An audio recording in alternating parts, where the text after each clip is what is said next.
So as you can see, today we're checking out the Marshall Monitor 3. These are their top of the line noise canceling headphones. They come in at $350. And for me, these compete directly with the Sony XM5 and the Bose Quietcomfort Ultra. The performance, easily on par with the competition, noise cancellation, sound quality, microphone performance, and we're going to get into all that. But what I've really been impressed with so far is just the overall user experience. Starting off with the case, it's super compact. It's got a pebbled leather-like finish with that classic black and brass Marshall look. And then you have the headphones tucked away on the inside. But what you also notice on the inside is this red velvet interior. Aside from just giving the headphones a soft protective place to live, this has to be one of the most aesthetically pleasing headphone cases I've ever seen. The red contrasting with the black and then the brass accents that go along with it. It looks incredible, even down to the charging cable. It's black with brass tips, which gives off an extremely luxurious feel and experience. And then there's the headphones. The first thing that really stands out is how portable and compact they are. The ear cups swivel as well as collapse.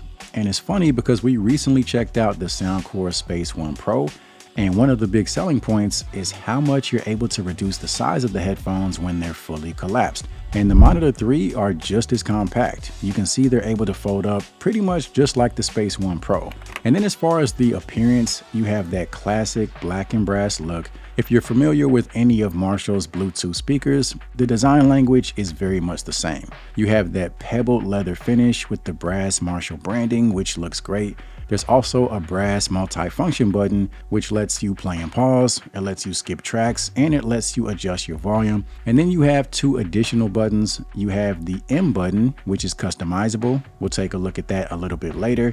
And then you have your A.N.C button, which controls your ambient sound. And then there's the padding. It's incredibly soft. It feels great to the touch. It's forgiving. And as soon as the headphones are on your head, they're comfortable, they're lightweight. They actually come in right around 8.7 ounces, which is a touch lighter than the XM5 and the Quietcomfort Ultra.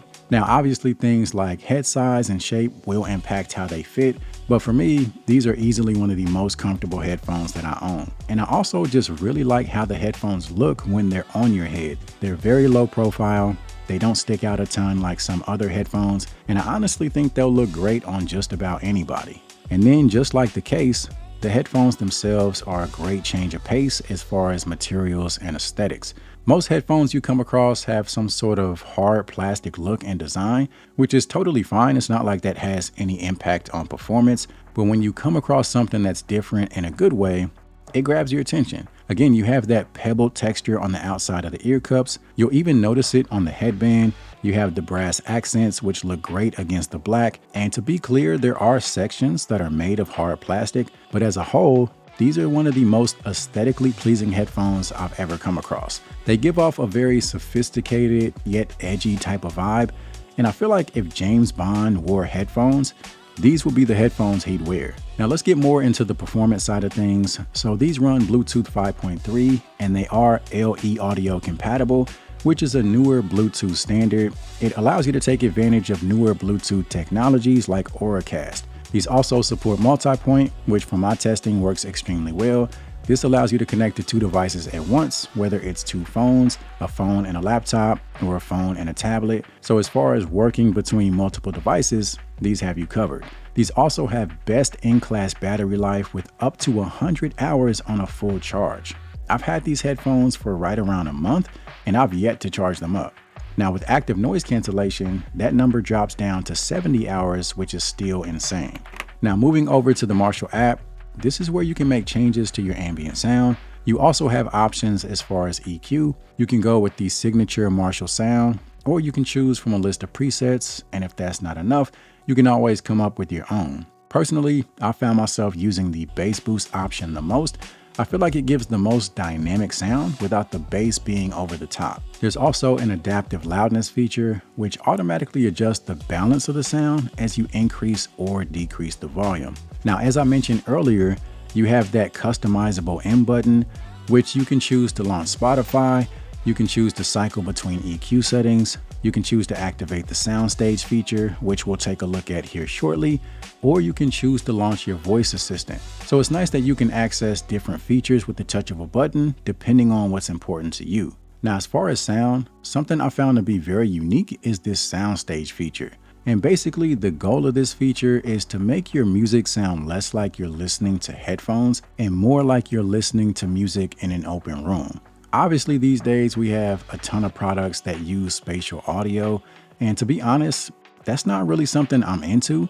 Of course, if I'm testing out a new product, I'll try it out just so I can make these videos, but on a regular, everyday basis, I'm not somebody that uses spatial audio. But when it comes to this soundstage feature, this is something I could actually see people use on a regular basis. So to get started, all you have to do is choose a room size. You have options of small, medium, large, and extra large, and then you can choose the strength of the effect. And for me, it's a great way to add spatial awareness without it being distracting. There's no head tracking or anything like that. It really just adds ambiance and reverb to give your music more of that live atmosphere. I prefer to keep the room size on small and the amount between 50 to 80%. I feel like that's a good spot where things don't sound too spacey and washed out. It's definitely something you want to try out if you decide to grab these headphones. There's a few other useful features in the app as well. You do have wearing detection if you want automatic play and pause, otherwise you can turn it off. And then there's this battery preservation section, which I actually think is really smart. It allows you to change the charging parameters in order to prolong the battery life. Like I mentioned earlier, the battery life is exceptional, so I think it's a great idea to come in here and adjust these settings to keep the battery life in tip-top shape for as long as possible. Now, we talked about sound a little bit. We talked about the custom EQ controls, the soundstage feature, but to give you a little bit more insight, these are using 32mm dynamic drivers, and for me, the sound quality is excellent. It's very open. Even without that soundstage feature, there's great separation between the bass, the mids, the highs, and even at max volume, there's no distortion. If you're a rock and roll fan, you'll feel right at home with these, but no matter what style of music you prefer, these sound great. I mean, I mostly listen to hip hop and R&B, maybe a little country here and there, and I've been impressed with the sound across the board. Like I said earlier, these are on par with the Sony XM5 and the Bose Quietcomfort Ultra, and as far as sound quality, I'm actually leaning towards these overall.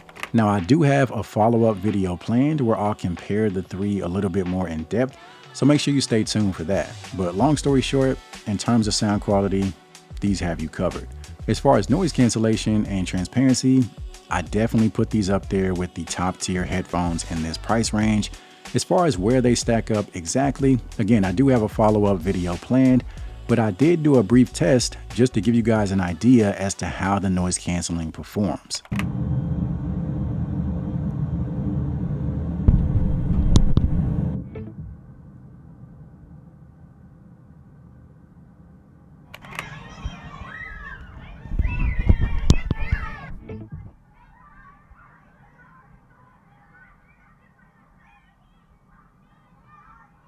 All right, what's going on, guys? So as you can see, today we're checking out the Marshall Monitor 3 A.N.C. And right now what you're listening to is a microphone test. We are outdoors and it's pretty windy out here today. So pretty curious to see how this microphone test turns out. Let me know what you guys think down in the comment section below.